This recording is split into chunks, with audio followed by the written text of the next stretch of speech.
আমি ফলসে যেরকম ইয়ে ছিল, সিঁড়ি ছিল, তাও অনেকটা মানে নেমে গেছিলাম। এখানে সিঁড়ির ব্যাপারটা নেই, এখানে পুরোটাই এই পাথর কেটে কেটে বানানো।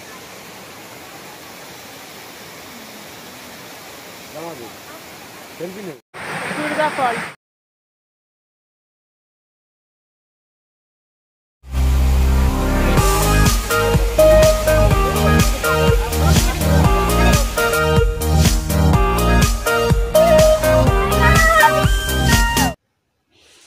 নমস্কার বন্ধুরা, কেমন আছেন? আমি সুস্মিতা। আজকে অযোধ্যা সার্কিটের দ্বিতীয় দিন। সকালবেলা উঠেই বেরিয়ে পড়লাম মার্বেল লেকের দিকে। অপূর্ব সুন্দর মার্বেল লেকের ভিউ।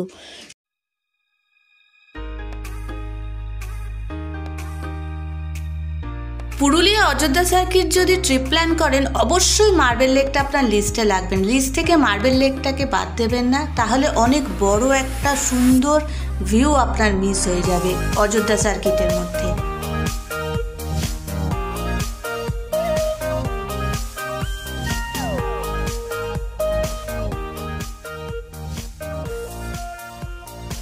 মার্বেল লেকের নাম কিন্তু মার্বেল লেক ছিল না, এর গায়ের যে পাথরগুলো ওগুলো মার্বেলের মতো দেখতে, তাই স্থানীয় বাসিন্দারা এটা মার্বেল লেক বলে এর নাম মার্বেল লেক করে দিয়েছে। এখানে পাথর কেটে কেটে তুলে নিয়ে আপার ড্যাম লোয়ার ড্যাম তৈরির কাজে ব্যবহার করা হতো। এই করতে করতে যখন এই লেকটা তৈরি হয় তখন এটার কাজ বন্ধ করে দেওয়া হয় এবং এটি অ্যাবান্ডেন্ট হয়ে যায়। তারপর বৃষ্টির জল পড়ে এইটি লেকে পরিণত হয়।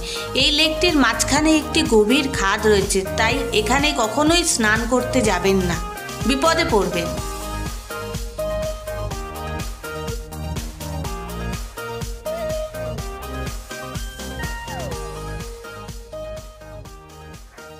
এই লেকের জলই তুলে স্থানীয় বাসিন্দাদের সরবরাহ করা হয়, তাদের জলের প্রয়োজনীয়তা মেটানো হয়। তাই এই লেকের জল এখন অনেকটাই কম, বর্ষাকালে অনেকটাই বেশি থাকে।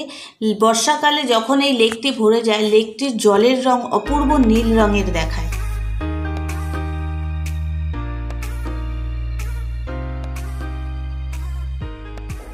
এত অপূর্ব সুন্দর ভিউ, কিছু ফটোগ্রাফি ভিডিওগ্রাফি না করে থাকা যায়, তাই কিছু ফটোগ্রাফি কিছু ভিডিওগ্রাফি করলাম এবং আপনাদের জন্য কিছু ক্লিপিংস এখানে ছেড়ে গেলাম।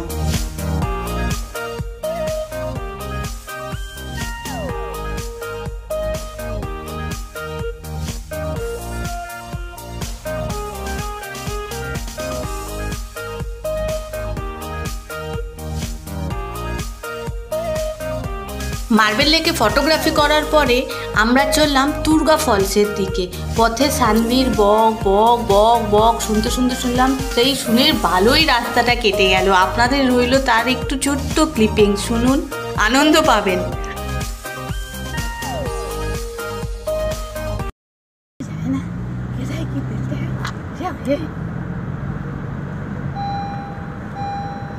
এটা পাহাড় দিয়ে যাচ্ছে না হেভেন দিয়ে? দুর্গাবাজ 1 কিলোমিটার। এরপর লাদাখ যাব, আমরা। তোর গাড়িতে যাবো, আমার গাড়িতে। মা সিট বেল্ট পরেছো পেছনে? মুখ থাপড়ে কিন্তু পড়বে, বলে দিলাম, আমার এক্সপিরিয়েন্স দিয়ে বলছি। আমি তুই পড়েছিস? হ্যাঁ, আমি পড়েছি। ঘুমাতে ঘুমাতে মাটিতে পড়ে গেছি। আর বাবা মাঝে মাঝে এত সাডেন স্টপস করে না। যদি আমি ফোন দেখতে ব্যস্ত ছিলাম। এই গাড়িটা কোত্থেকে চলে আসলো? ছিল, আমরা একটু ভিডিও পেছনে আছে।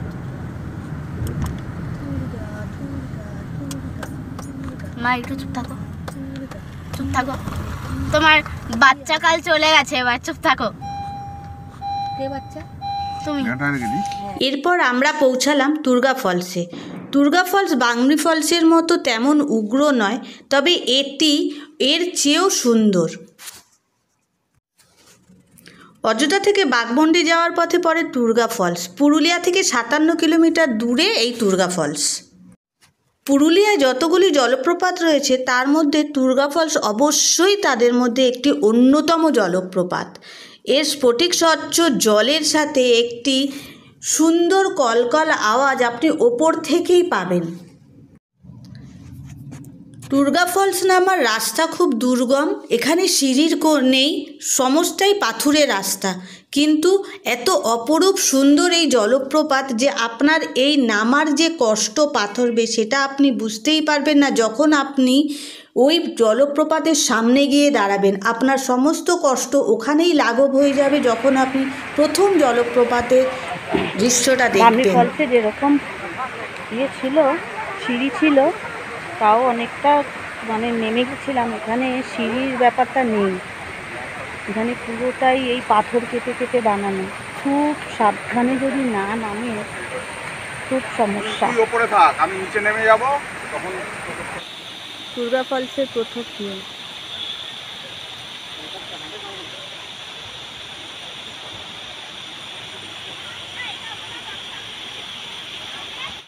বর্ষাকালে অনেক জল হয়, এখন জলটা অনেকটাই কম, বাট ঠিক আছে, ঠিকঠাক। আজকে ডিসেম্বর মাসের 27 তারিখ।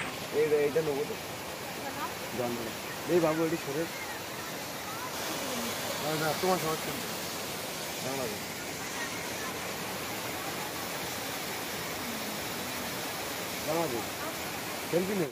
টুরগা ফলস।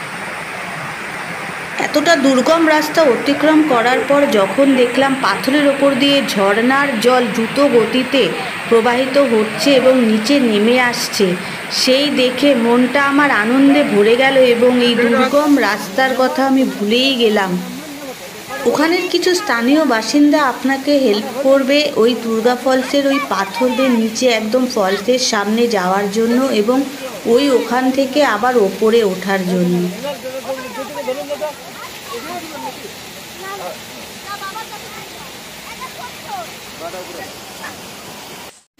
এই রকম রোজ্ঝলমলে উজ্জ্বল দিনে এত স্বচ্ছ কাচের মতো জলের ঝর্ণার সামনে ফটোগ্রাফি না করে কি পারা যায়? তাই শুরু করে দিলাম ফটোগ্রাফি। অনেকগুলোই ফটো তুললাম।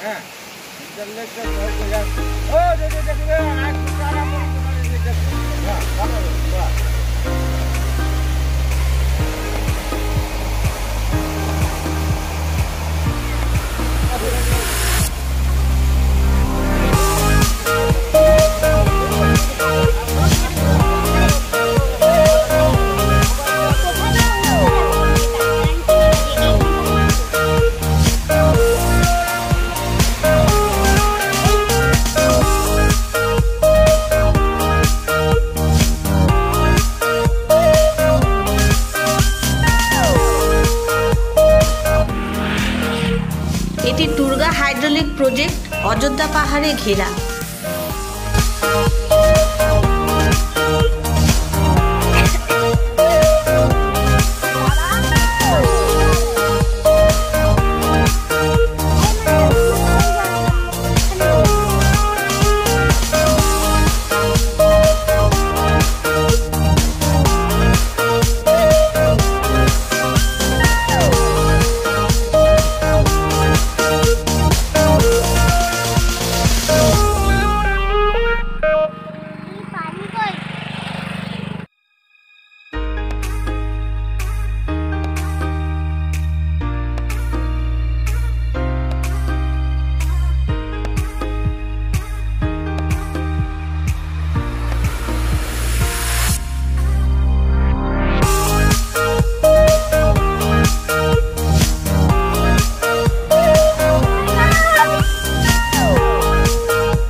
পুরুলিয়া হলো পশ্চিমবঙ্গের এমন একটি জায়গা যেখানে পাহাড়, বন, জলপ্রপাত, সবুজ রঙের পাহাড় সবই পাবেন আপনি। সেই পুরুলিয়াকে আমরা বিদায় জানিয়ে এখন আমরা চললাম মুকুটমণিপুরের দিকে। কুকুবুরু আর মাথাবুরু পাহাড়, এটি ট্রেকিং করার জন্য বেস্ট। অনেকেই এখানে ট্রেকিং করতে আসে। মাথাবুরু পাহাড়ের মাথায় একটি শিব মন্দির আছে, ওই পর্যন্ত গিয়ে অনেকেই ট্রেকিং করে। মুকুটমণিপুর যাওয়ার রাস্তায় একটু সুন্দর দেখে খাওয়ার জায়গা দেখতে পেলাম, ওখানে ধাবা মতো। ওখানে বসে আমরা একটু দুপুরবেলার অল্প কিছু খেয়ে নিলাম।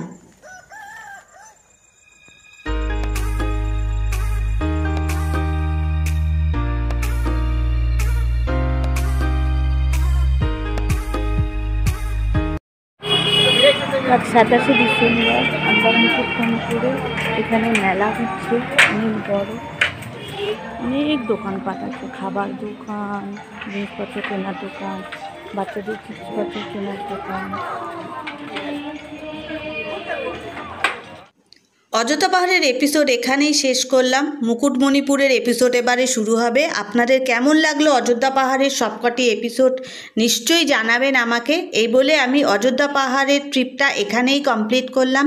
Next trip Mukutmanipur. আপনাদের অবশ্যই ধন্যবাদ এটা দেখার জন্য। আমার ভিডিওগুলো যদি ভালো লাগে please do subscribe, like and share.